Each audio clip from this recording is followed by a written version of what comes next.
ایک خاتون تھی اور وہ کھانا کھا رہی تھی. دروازے پر دستک ہوئی تو کھانا کھاتے کھاتے جو نوالا تھا نا, انہوں نے وہی نوالا روک کر سائل کو دے دیا. کچھ عرصے بعد اس عورت کے یہاں بچہ پیدا ہوا. وہ بچہ لے کر باہر گئی تو ایک بھیڑیا آیا اور اس ماں سے وہ بچہ چھین کر بھاگ گیا. سوچئے ماں کو کتنی تکلیف ہوئی ہوگی. وہ چلانے لگی میرا بیٹا میرا بچہ. اللہ کریم نے جبریل امین کو حکم دیا کہ جبریل جاؤ اس بھیڑیے کے منہ سے بچے کو چھین کر اس ماں کو لوٹا دو اور یہ کہنا کہ نوالے کے بدلے نوالا ہو گیا ہے.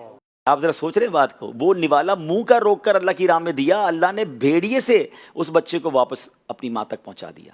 ہمیں نہیں پتا ہوتا کہ آج ہم جو گرتے گرتے بچے ہیں یا ایکسیڈنٹ ہوتے ہوتے بچا ہے یا نقصان ایک ہوتے ہوتے بچ گیا, ہمارا کون سا ایسا عمل تھا, کون سا ایسا صدقہ تھا جس کی برکت سے یہ ہو رہا ہے. اسلامی بھائی کو جانتا ہوں, جاننے والے کچھ دنوں پہلے مجھے پتا چلا وہ روزانہ کچھ اماؤنٹ, بہت چھوٹی سی اماؤنٹ ہے, روزانہ صدقہ کرتے ہیں. سبحان اللہ. اور مجھے اتنی اچھی لگی کہ وہ کہیں پر بھی ہو, لیٹ سپوز اگر وہ مدینہ شریف جائیں گے تو وہاں پہ بھی وہ اماؤنٹ جو ریال میں بنتی ہے وہ خرچ کریں گے, بٹ دیں گے ڈیلی. سبحان دنیا ادھر سے ادھر ہو جائے, وہ کہتا ہے میرے سالوں ہو گئے کہ میرے روزانہ صدقہ دینے کی جو عادت. اچھا اس کا طریقہ ہے نا. اب پھر دعوت اسلامی نے آسان کیا کر دیا, آپ کو گھریلو صدقہ باکس دے دیا ہے. روز صبح گھر والے اگر اس میں کہتے ہیں صبح صبح صدقہ دو, بلاؤں کو ٹالتا ہے, تو روز ڈال دیا کریں. یا آن لائن کر سکتے ہیں, آن لائن کر سکتے ہیں. آن لائن کا میں آپ کو اپنا ایک عمل بتاتا ہوں, چلے اچھی نیت کے ساتھ.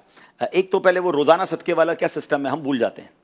تو بھائی ہم میں سے بہت سارے وہ ہیں جن کے پاس اکاؤنٹنٹس ہیں, ٹھیک ہے نا. آپ نے اکاؤنٹنٹس کے پاس ہی ڈبہ رکھوا دیا کہ بھائی روز صبح آفس کھول کے اتنے پیسے ڈال دینا, اچھا جمعے والے دن اور بڑھا دینا. میں اس کے علاوہ جو ایک عمل کوشش کرتا ہوں کہ جیسے جہاز میں بیٹھتا ہوں نا, تو میں کوشش یہ کرتا ہوں فوراً اپلیکیشن کے ذریعے ٹیک آف سے پہلے صدقہ دے دیتا ہوں. بیٹا کہیں جا رہا ہے, سفر پہ جا رہا ہے, یا بچہ کہیں جا رہا ہے, یا گھر والے کہیں جا رہے ہیں, ایک منٹ رکو آپ کا صدقہ نکال دو. اب صدقہ کیش ہے نہیں ہے, سستی کیا کرنی, تو کوشش یہ کریں کہ اپنی اپلیکیشن میں کچھ پیسے رکھیں, اور جب موقع ملے دعوت اسلامی کو, اب بہت ساری جائز کیش ہیں, ایزی پیسہ ہے, ایسا ٹھک کر کے میسج آتا ہے اور پیمنٹ پیڈ, ایسا لگتا ہے بس اب حسار ہو گیا, اب یہ جہاز خیر سے پہنچے گا, اب بچہ خیر سے واپس آئے گا, اب فلاں جا رہا, کیونکہ حدیث پر یقین ہے نا کہ صدقہ بلاؤں کو ٹالتا ہے, صدقہ مصیبتوں. اب یہ ہر بندے کی اپنی پوزیشن ہے. بھائی کوئی 5 روپے دے دے, بعض اوقات تھوڑے ہو کر جو لوگ دیتے نا تو وہ اجر میں بہت آگے بڑھ جاتے ہیں.